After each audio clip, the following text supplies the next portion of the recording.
A brand new update for Trails and Tales Plus is here. This update has been a lot to actually get released, and we are so happy with how the update has turned out. The update is a update that a lot of people have been asking for, and that is the end update. We'll cover a little bit more about that in a second, but before we jump into the video, I just want to say a few things. The first thing, if you actually have any bugs or suggestions, there are 3 ways you can actually report them, and you can see the 3 ways on screen. Discord, if you join my Discord, the link is in the description. There is a channel for mod bugs, which you can post it in there. Also, on the comments of this video, if you find a bug, just comment on the video would also do. Or on CurseForge. The second thing is, I just want to say huge thanks to Infinite. Their channel will be linked in the description, as this mod definitely wouldn't be possible without them. If you want to help make Trails and Tales Plus possible, whether it be to help find bugs before the full version is released, or even help with features, models, textures, or anything like that, reach out to me on Discord, as the more people that help us with a mod, the better it'll be in the future. Now also, if you do enjoy this video and you like this update, do leave a like and subscribe, as there are many more updates coming to this mod, and it does also really help out. But anyway, let's jump straight to the video. So let's now quickly just jump into the end, so we can actually see what is new. Now nothing has changed about lighting the portal, you still need the Eyes of Ender, and also nothing has changed about the End Island. This main End Island is exactly the same. Nothing has changed about this because we wanted to keep the vanilla feel of the actual dragon fight. Now there is one change on this island that has a chance to actually spawn just to make the dragon fight a little bit harder. And that is, none has actually spawned on this particular island, but I will show you that. Actually, no, one has spawned over here. This is a new liquid source that spawns within the end. It is made up of Voiva rocks, which you can see right here. And this is just a solid version of the actual fluid. And then you've also got Voiva fluid, which you can see, and when you go inside of it, it's very pink and misty. Now there is a bucket version for this, and you can pick it up within a bucket, but when you actually within inside of it, it does 3 things. The first thing it does is it gives the player luck. Another thing it does when you actually enter the fluid, if you are holding an item with a cooldown being that bar you saw over the end pearl, where you cannot use another item for, it will actually remove that cooldown instantly. As you can see, if I enter the fluid, it actually lets you remove the cooldown. So as you can see, I can now actually spam ender pearls because there is no cooldown. But you have to be within the fluid for that to work. And then the final thing it does, which is a negative, it actually drains your XP while you are within the fluid. As you can see, my XP is slowly draining. Now it is draining very slowly, but that's because I've actually given myself 1,000 levels. If I was on, let's say, like level 17 or something, it will drain a lot quicker. And then the final thing about this is this new actual Voiva rock can be lit to get purple fire. So now we have just beat the dragon. Let's now head to the outer end, because that is where this update actually begins. So let's teleport through the actual gateway, and you can see that there are some changes, and a lot of them. So there are 2 new tree types when you actually come to the outer ends. The first one is burden logs, and then the second one is called vocal. And these come in, as you can see, every single type, just like oak does, including boats, chest boats, signs, and hanging signs. And then it is also the same with vocal. As you can see, vocal comes in every single type, just like burden. Now the leaves of these actual trees or mushrooms are called sap, and these actually have special properties to them. And that special property is it will bounce entities on it. As you can see, it works kind of like slime blocks, but more of a constant slime block. So it will continuously bounce the actual entity unless the entity is crouching. As you can see, because I'm crouching, I'm not being bounced. If I uncrouch, I will actually be bounced. Now, the range at which they bounce you is always the same. There is no way to actually bounce higher. You can bounce lower by holding space, but there is no way to actually get higher. And that is really all the trees do. Now, as you can see, just by looking around, there are a load of actually new blocks. There are some new vegetation blocks around the actual end. There are 3 of these as well. The 3 new vegetation blocks is Nightshade Retora. You then have Marv Retora and Amber Retora. These spawn in 3 different biomes. Amber spawns within End Barrens, this one spawns within the End Highlands, and this one spawns within the End Midlands. And they do also have some flower types. You have Nightshade Uproots, and then you also have, if I pick block these ones, you have Nightshade Retora Growth, and then all of these have exactly the same. As you can see, you then have Marv Retora Growth and also Uproots. And then if we head down here, you also do have Amber Retora Growth and Amber Uproots. You do also have one unique purple flower in the actual End Highlands, and that is called Isha. So now that is most of the actual vegetation blocks. Let's quickly just cover a few little other things. The first thing right here is Screeching Vines. These are a new vine block that spawns in patches. These can be climbed, and they basically just work like twisting vines, just with a new texture. And then the final thing is this thing right here, which does also spawn within the actual End Barrens. We'll cover a bit more about this in a second, because this also does have more uses. So now let's actually cover new entities within this update. The first entity, which you can see over here, is the Snarling. This is actually a mob from Minecraft Dungeons. It is a new Enderman family, and as you can see, it's got the goop on its back. That actual goop is what this is. This is Snarling goo. And the Snarling will actually place this goo at a player's feet, and as you can see, you get slowed down when you are standing on top of it. So the Snarling does use this as an attack to basically stop the player from escaping. The Snarling does also have custom sounds and also a drop, so let's quickly just kill it. And drop is kind of rare, but not too rare. And the drop that the actual Snarling has is the Snarling Eye, which we'll cover a bit more about that later on in the video, because this does actually have a use that is quite good. So the next mob we are actually going to cover is a mob that spawns in the small end islands. The little islands that you can see on the outer island. And that mob is, if we quickly just find one, they are not too rare. This mob is the Ghoul. It is a new version of the Phantom, and it is added to the Phantom family. It spawns in different sizes. I think there are 3 sizes. You have a medium size, a small one, and a big. And these basically work exactly like Phantoms, but these do actually have a drop. We didn't actually see what that one dropped because it fell into the actual void. So let's quickly just take this one out, and then we should be able to see if it doesn't actually run. You get Raw Ghoul Winglet. This can be cooked in furnaces, campfires, and smokers to get the cooked version. And it works just like most other foods. It is a decent food source, at least something so you can make it around the end without dying, if you did actually forget your food. So now before we cover the rest of the entities, because the other entities are actually locked behind some certain things, the next block is Purstone. Purstone will actually spawn in patches, as you can see, but there are 2 stages to this. You actually have Purstone, which is unpowered, and as you can see, that is a default version. So if you was to break one of these and pick it up, it will become unpowered. And as you can see, this is the look of it when it is unpowered. It's a grey texture. To actually power it, you literally just need to get a bucket of Voiva, and as you can see, by doing that, it does actually power the block, which then makes it into the purple again. Now, this don't actually have any uses apart from just decoration. It can actually read an output of a comparator when it is actually powered, and when it is unpowered, there will actually be no. The next thing is a Bismi Ore. This spawns in little tiny patches around the end. You can find it more commonly in the walls and also in the floors, but you can also find it mixed within and on the surface. And this is basically the ore of the end. You can mine it with your pickaxe. It can also be fortuned.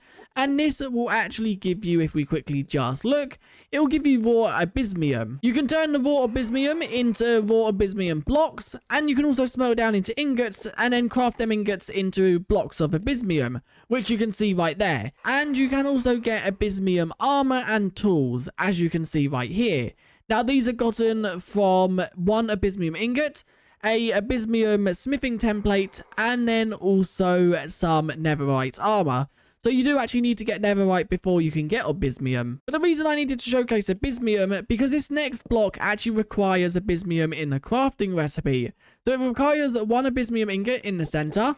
It then requires 4 Purstone in the blocks like so. And then it requires 4 endstone bricks. And this will give you a endstone guardian block. Now this is a block that spawns a new mini boss. So you place this down and it can be picked up. So you can actually pick this up again and move it around if you want. It is multi-use. So how this works is once you've actually placed it down, you then need to power it with a Voiva bucket, which then, as you can see, it glows purple and it lets off this fire particle. The fire particles will stay there until it's activated. How you activate it is you literally just right click it again. So if we actually do that, as you can see, it will spawn the End Ascent. This is once again another mob from Minecraft Dungeons. And this is a mini boss. It is not that overpowered, but it is a decent difficulty. And this mob, when it is actually killed, will drop the Abysmium smithing template. That is a temporary drop until we come up with a better item in the future. Now, I'm actually going to go somewhere else to fight these, just because I don't want any other mobs to get in our way, as this mob does have some cool actual attacks. So maybe just going here will be good for now. So the End Ascent is a mob that is quite big. Now, if you was to go, let's quickly actually just build up a few blocks. I don't want it to actually kill me. But as you can see, it will actually let off flame particles and it will spawn in some watchlings. Watchlings are also a new mob within this update, which I'll cover in a second. But it will spawn in watchlings and the actual End Ascent will attack you as well. So once it's spawned in the watchlings, it will then charge at you, trying to kill you. As you can see, it's actually spawned in more watchlings because it actually can't get to me. So it spawns the watchlings as reinforcement. And it will charge at you, attacking you with its fists to try and obviously kill you. But it mainly lets the watchlings do most of the damage. Now, watchlings also have a unique ability to them, and that is when they actually attack the player, they have a chance of teleporting the player away. Most Endermen will teleport away themselves when they are attacked, but the watchlings will teleport the player away from them, so then they have a chance to actually locate you again and get the first hit. And that is, I think it's like a 30% chance to teleport the player away when they actually attack. All these actual mobs do have custom idle animations, hitting animations, sound effects, and also walking animations as well. Now, if we actually take out the watchling will drop a unique item. So let's quickly just kill it. And as you can see, that item is right there. This is the Ender Horn. Now, the Ender Horn does a certain thing, and when you actually play it, it plays the sound calling the Traverser. Now, the Traverser is once again a new mob within this update, but it only has like a, I think, 30 to 50% chance to spawn the mob. So if we do it again, yes, as you can see, it's actually called a Traverser. And the Traverser is a mob that you can actually jump on and ride. You do need to get yourself a chorus fruit on a stick though, which is crafted just a chorus fruit and also a fishing rod. And how the Traverser works is if you are on the ground and you hold the fishing rod in your hand, it will pathfind to you. And then you can actually click on it and ride it. You do not need a saddle. They are automatically saddled by default. If I hold my W key, as you can see, I'm now going forward. I can go down. I can go up. You have to basically just look in the direction you want to go. Now, they are quite slow, and that is intentional. We don't want these to be something you jump on and fly around the end, finding 20 end ships within the matter of 5 minutes. We want them to be something that you could use to get over the void if you don't want to use blocks or ender pearls. Now, that you can actually make Voiva torches, which is a purple torch. If I quickly just show you the actual recipe for Voiva torch, as you can see, it is a Voiva rock and a stick, and that gives you 4. You can then also craft Voiva lanterns, which is a Voiva torch surrounded by iron.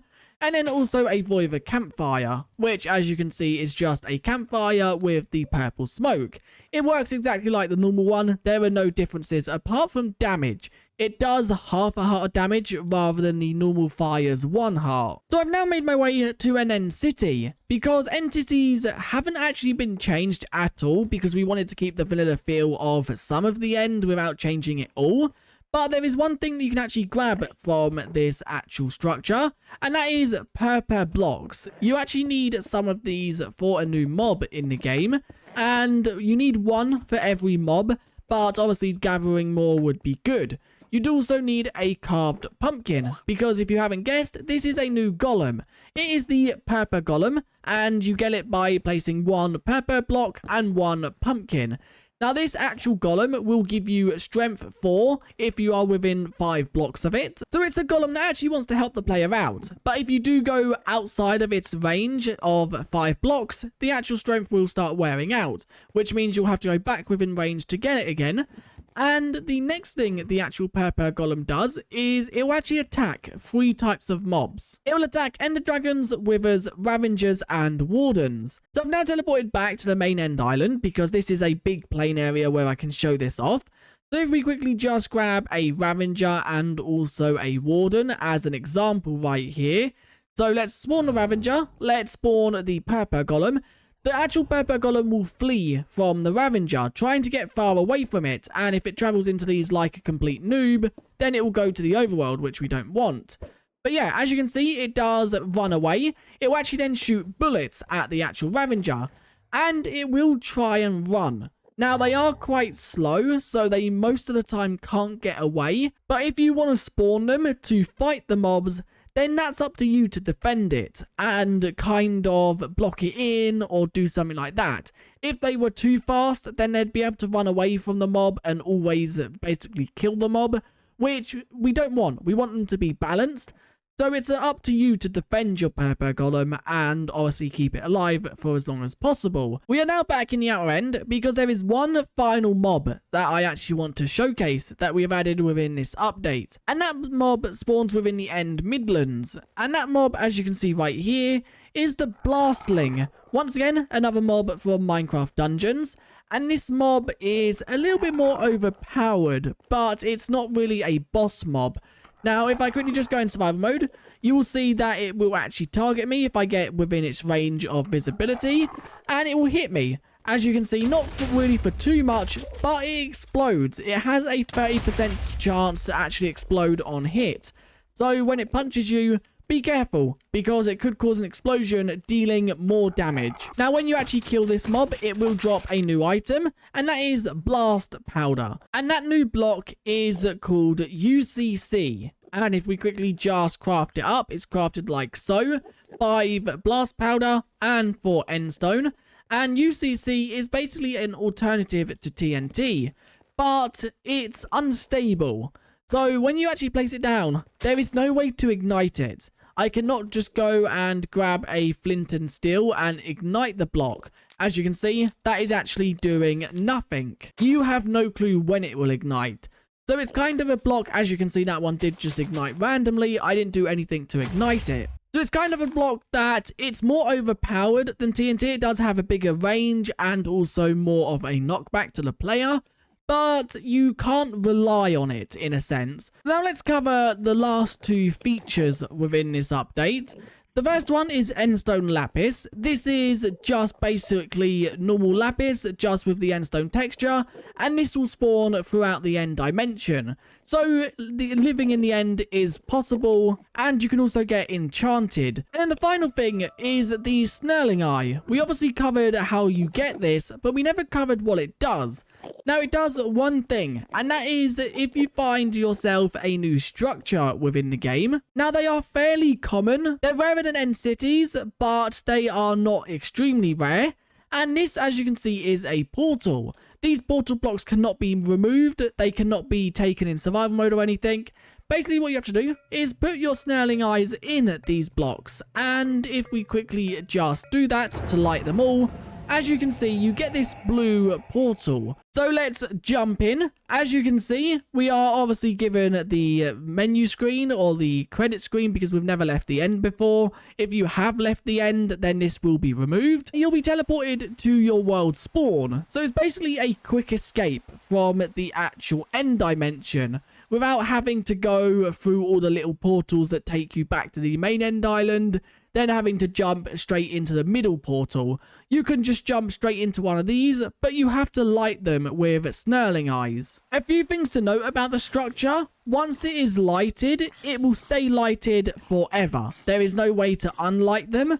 And if you actually have a bed with your spawn point set at your bed, it will teleport you to your bed when you exit. it teleported me here because this is world spawn, and I didn't actually have a set spawn. So now let me quickly just cover some bug fixes and changes we have made to the actual Trails and Tales Plus mod that should be noted. The first one, the creative inventory has had a complete overhaul. As you can see, items are a bit more grouped up, more matching the Minecraft style. There is a change to the suspicious sniffer, and that is the fact that you can now actually dye it. If you just click a dye on the actual mob, as you can see, the actual entity is now being dyed.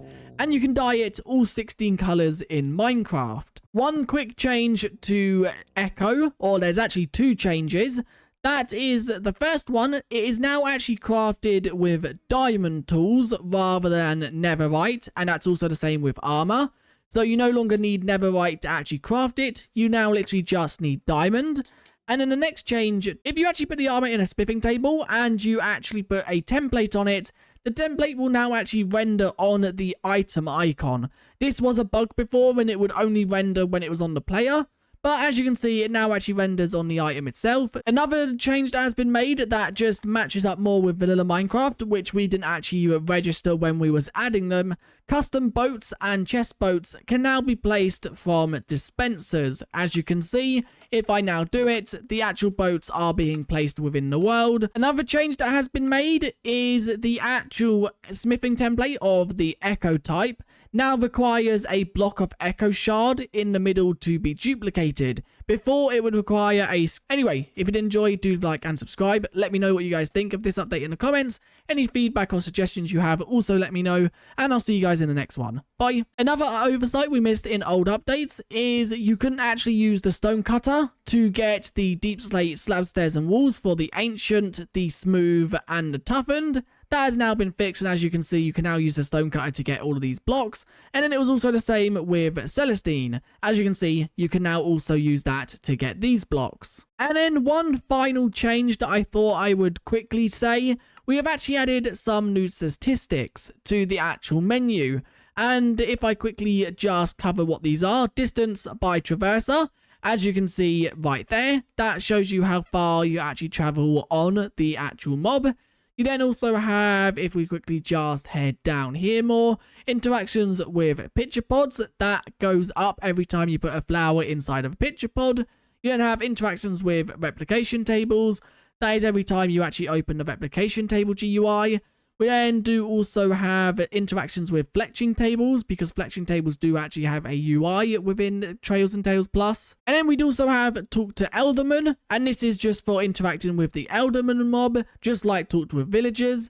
And finally, we have the actual one for, if I quickly just find it, Spawned Echoids. This actually goes up every time you spawn a Echoid. And that is it for this update. It's a very big one, and although it might not seem that big, this has taken so much time and work